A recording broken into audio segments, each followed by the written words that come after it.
जोखू ने लोटा मुंह से लगाया तो पानी में सख्त बदबू आई। गंगी से बोला, ये पानी कैसा है? मारे बास के पिया नहीं जाता। गला सूखा जा रहा है और तू सड़ा हुआ पानी पिला देती है। गंगी प्रतिदिन शाम को पानी भर लिया करती थी। कुआं दूर था, बार बार जाना मुश्किल था। कल वो पानी लाई तो उसमें बू बिल्कुल न थी। आज पानी में बदबू कैसी?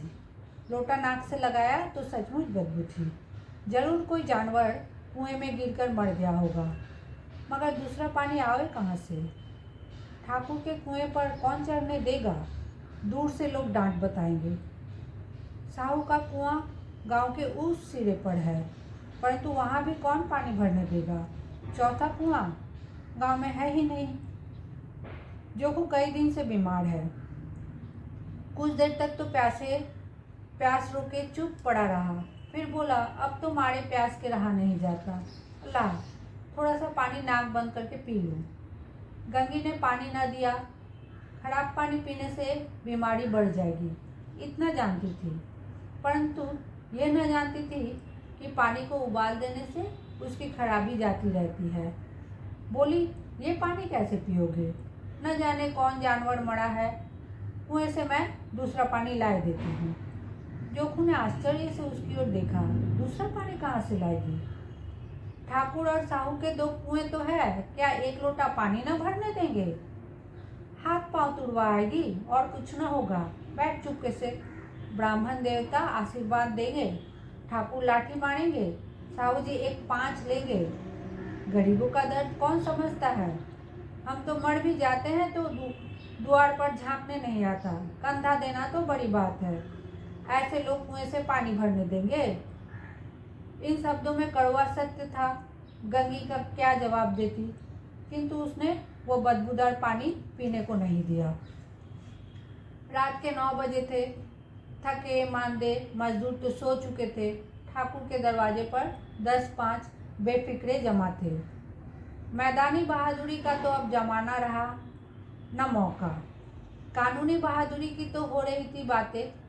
कितनी होशियारी से ठाकुर ने थानेदार को एक खास मुकदमे से रिश्वत दे दी और साफ निकल गए। कितनी अक्लमंदी से एक मार्के के मुकदमे की नकल ले आए। नाजिर और मोहतमिम सभी कहते थे नकल नहीं मिल सकती। कोई 50 मांगता, कोई 100। यहाँ बेपैसे कौड़ी नकल उड़ा दी। काम करने का ढंग चाहिए। इस समय गंगा कुएं से पानी लेने पहुंची। कुप्पी की धुंधली रोशनी कुएं पर आ पड़ी थी। गंगी जगत की आड़ में बैठी मौके का इंतजार करने लगी।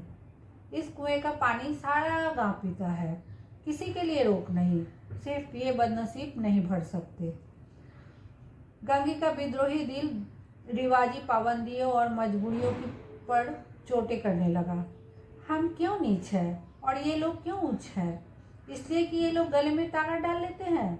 यहाँ तो जितने हैं एक से एक छंटे हैं। चोरी ये करे, जाल फड़े ये करे, झूठे मुकदमे ये करे। अभी इस ठाकुर ने तो उस दिन बेचारे गरारिए की एक भेड़ चुरा ली थी और बात को मार कर खा गया। इन्हीं पंडित जी के घर में तो 12 मास जुआर होता है। यही साहू जी तो घी में तेल मिलाकर बेचते हैं, काम करा लेते हैं, मजूरी देते नानी मरती है। किस बात में है हमसे ऊंचे? मुंह से हमसे ऊंचे हैं। हम गली गली चिल्लाते नहीं कि हम ऊंचे हैं, हम ऊंचे हैं। कभी गांव में आ जाती हूँ तो रस भरी आंखों से देखने लगते हैं, जैसे सबकी छाती पर सांप लौटने लगता है। परंतु घमंड ये कि हम ऊंचे हैं। कुएं पर किसी के आने की आहट हुई। गंगी की छाती धक धक करने लगा। कहीं देख ले तो गजब हो जाए, एक लात भी नीचे ना पड़े। उसने घड़ा और रस्सी उठा ली और झुककर चलती हुई एक वृक्ष के अंधेरे छाए में खड़ी हो गई। कब इन लोगों को दया आती है किसी पर? बेचारी महंगू को इतना मारा कि महीनों लहू थूकता रहा, इसलिए तो कि उसने बेगार न दी थी। उस पर ये लोग ऊंचे बनते हैं। कुएं पर 2 स्त्रियां पानी भरने आई थी। इनमें बातें हो रही थी। खाना खाने चले आए और हुक्म हुआ कि ताज़ा पानी भर लाओ, घड़े के लिए पैसे नहीं हैं। हम लोगों को आराम से बैठे देखकर जैसे मर्दों को जलन होती है। हाँ, ये तो नहीं हुआ कि कलसिया उठाकर भर लाते, बस हुक्म चला दिया कि ताज़ा पानी लाओ, जैसे हम लौंडिया ही तो है। लौंडिया नहीं तो और क्या हो तुम? रोटी कपड़ा नहीं पाती, 10-5 रुपए छीन झपट कर ले ही लेती हो। और लौंडिया कैसी होती है? मत लजाओ दीदी, दिन भर आराम करने को जी तरस कर रह जाता है। इतना काम किसी दूसरे के घर कर देती तो इससे कहीं आराम से रहती। ऊपर से वो एहसान मानता। यहाँ काम करते करते मर जाओ पर किसी का मुंह ही नहीं सीधा होता।